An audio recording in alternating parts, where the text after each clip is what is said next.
Why engineering? So again, it comes through what you're exposed to. There were no engineers in my community growing up.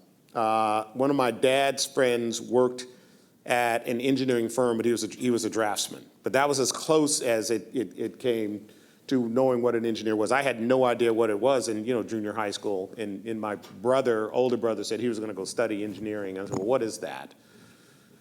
And I started to understand that engineers systemically solve complex problems, which if you were curious and a person who liked to solve problems, which I did, seemed like a pretty interesting field.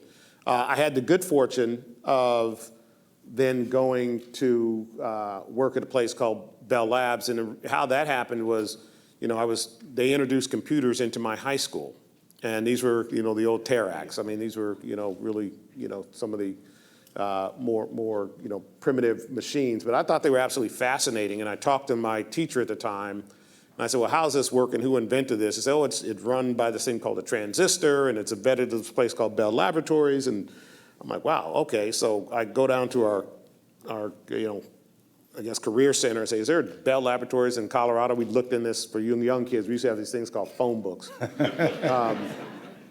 Looked in there was a Bell Laboratories in Colorado, so I called them.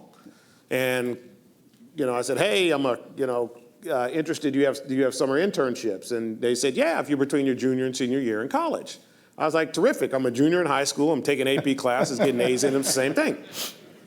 She, of course, said no. That's why I have a problem with human resources people to this day. But I called her every day for 2 weeks, and then she stopped taking the call, of course, after the second day. I called her then every Monday for 5 months, okay? And then she called me back in June. She called. My dad happened to have been home because, teachers, they're off in the summer.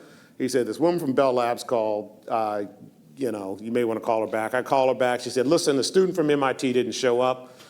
We have one slot. We don't know you, but why don't you come and interview? So I put on the one suit that I owned, drove out there, and got the job. And I tell people, it changed my life.